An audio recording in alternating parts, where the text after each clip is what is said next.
Hablando en los versos anteriores acerca de un hombre que él conoce, un hombre con experiencias grandes, un hombre que tiene contacto con lo sobrenatural, un hombre que no puede expresar si fue en cuerpo, en carne, que subió al tercer cielo y que escuchó cosas inefables. Hermano, déjeme decirle que la experiencia del apóstol Pablo únicamente fue vivida por Juan Apóstol en la isla de Patmos. Y en el caso de Juan, el apóstol, Juan lo expresa diciendo que él vio cosas grandiosas, que él vio calle de oro, que vio mar de cristal, que vio trono, que vio la gloria de Dios, que vio la nueva Jerusalén descender del cielo. Él dice de cosas grandes que vio, pero cuando le toca a Pablo expresar acerca de lo que vio, él únicamente hace la expresión o pronuncia la palabra inefable. Ahí lo dijo todo. Esto yo no lo puedo decir. No hay palabra que pueda expresar lo que vi. Hermanos, de esta manera, Pablo nos deja en incógnita qué fue lo que él vio. Pero sí sabemos que esta experiencia con lo sobrenatural fue algo grandioso, algo que lo marcó para el resto de su vida, porque él dice que él no se gloría de ese hombre que vio todo esto, sino que él se gloría en sus debilidades. Hermano, ¿puede usted gloriarse en sus debilidades y dejar aparte las glorias terrenales, las glorias espirituales, sus grandes experiencias, y hablar mejor de sus debilidades? Él habla de sus debilidades y prefiere hacerlo porque muchas veces nuestras fortalezas crean competencia. A veces cuando hablamos de nuestras fortalezas, hay otros que se levantan y dicen: oh, yo soy más fuerte que tú en tal aspecto. Cuando se levanta un boxeador por ahí, por ejemplo, levantando sus puños al aire y hablando de cuán poderoso él es, se levanta un rival allá y dice: yo soy más poderoso que tú. Y se va a ver, porque las fortalezas crean competencia. Ahora, las debilidades crean dependencia, y eso es lo que el Señor quiere que nosotros mostremos. Más bien nuestras debilidades antes que nuestras fortalezas, porque en nuestras debilidades Dios se gloria, y es lo que Pablo expresa: yo prefiero gloriarme en mis debilidades, me gloriaré en mis debilidades, dice el verso 5, parte B, antes que en mis fortalezas.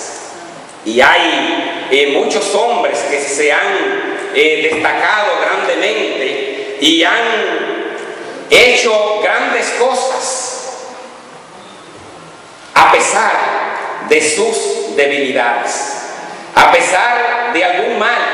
Hombres se han destacado y han hecho grandes realizaciones en sus vidas. Pablo quiere gloriarse en sus debilidades. Pablo siente que las debilidades son más poderosas que las fortalezas, algo paradójico. Para el Señor, dice la palabra, que Dios resiste a los soberbios y da gracia a los humildes. En Gálatas capítulo 6 y el verso 14, Pablo habla de lo que él prefiere gloriarse y dice: pero lejos esté de mí gloriarme, sino en la cruz de nuestro Señor Jesucristo, por quien el mundo me es crucificado, a mí y yo al mundo. Lejos esté de mí gloriarme, sino en la cruz de Cristo. Él prefiere la vida cruciforme y rechaza las glorias perecederas, porque él sabe que la gloria eterna, que la grandeza del Cristo que vivió en la tierra provino de la cruz. Jesús se hizo más poderoso después que pasó por la cruz. Jesús pudo ascender al cielo después de haber pasado por la cruz. El Espíritu Santo pudo haber sido derramado después que Cristo pasó por la cruz y ascendió a la gloria, enviaré otro consolador. Es por eso que Pablo se gloría en la cruz de Cristo. Pablo no se gloría en el Cristo que anduvo por la tierra predicando, porque para muchos ese es el Cristo histórico. Pero el Cristo de los milagros, el Cristo glorificado, es el Cristo al que predicamos. Y de ese Cristo es que Pablo se gloría. Lejos esté de mí gloriarme, sino en la cruz de Cristo. Entonces, Dios, conociendo el corazón, conociendo la mente humana, permite que pasen cosas.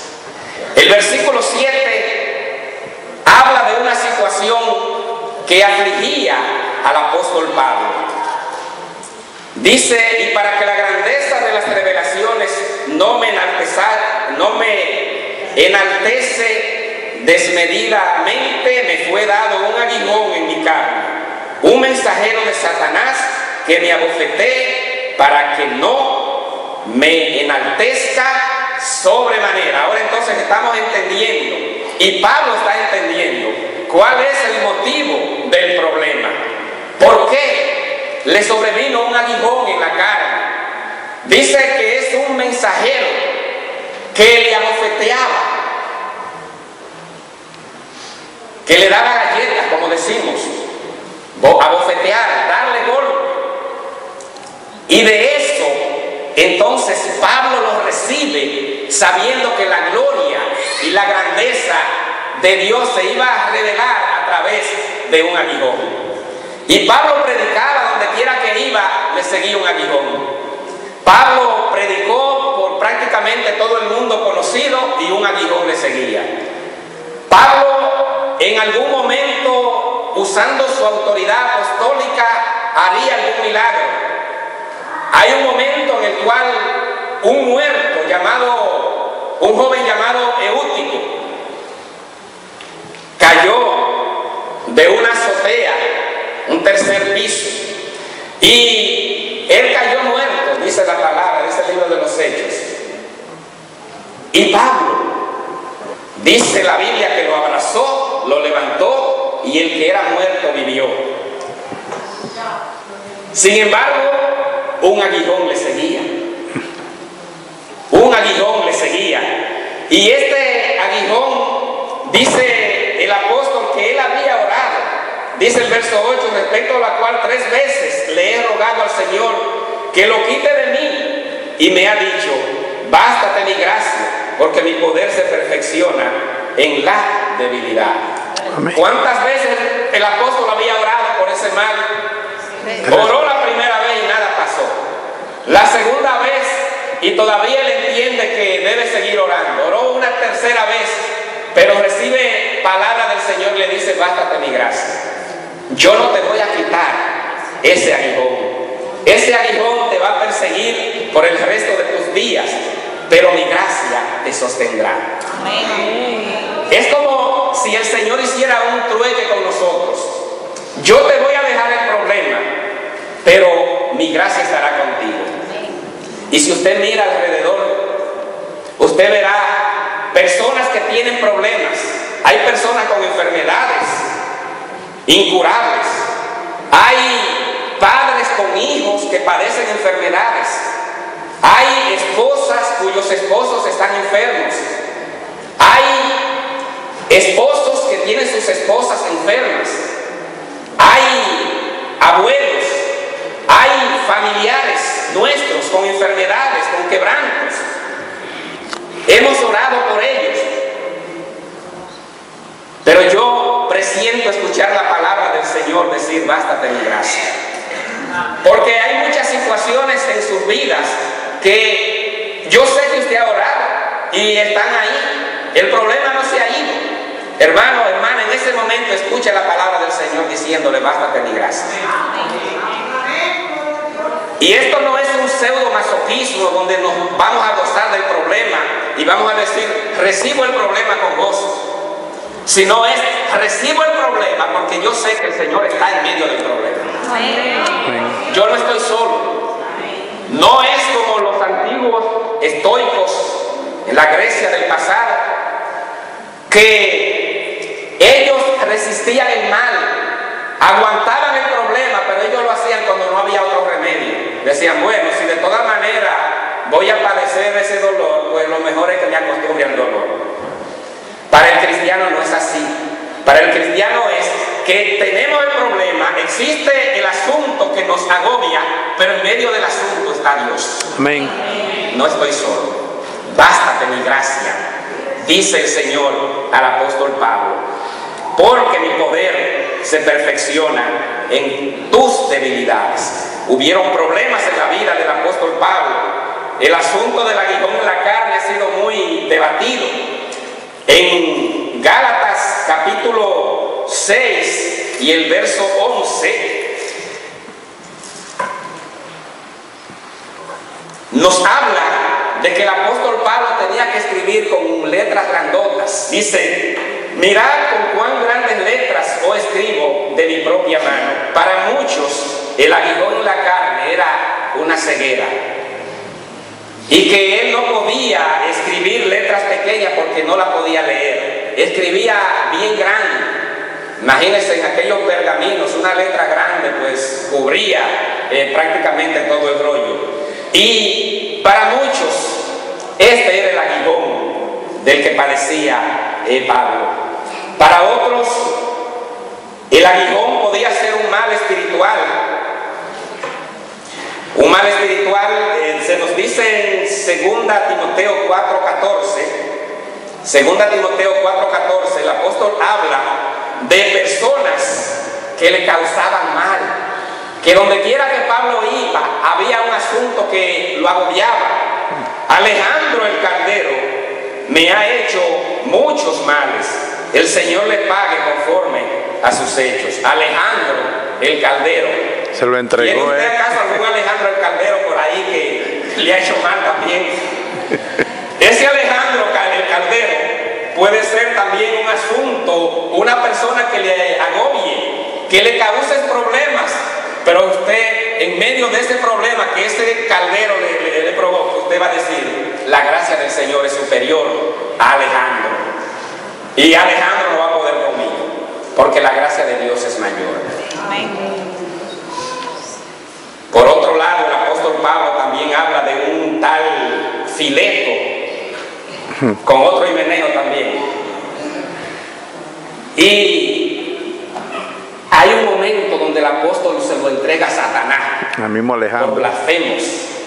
Pudo haber sido eso también, un aguijón en la carne para el apóstol Pablo. Hay otros que también la tradición judía, eso no lo dice la Biblia, la tradición judía dice que Pablo era epiléptico. Eso pudo haber sido también le daba la gota en la carne. Pero, hermano, la Biblia no se encarga de describir cuál era lo que era el aguijón, cómo era, qué le hacía. Dice que era un mensajero de Satanás que le abofeteaba, era un mal que le seguía. Pero en medio de ese mal, la gracia de Dios era superior y estaba con él.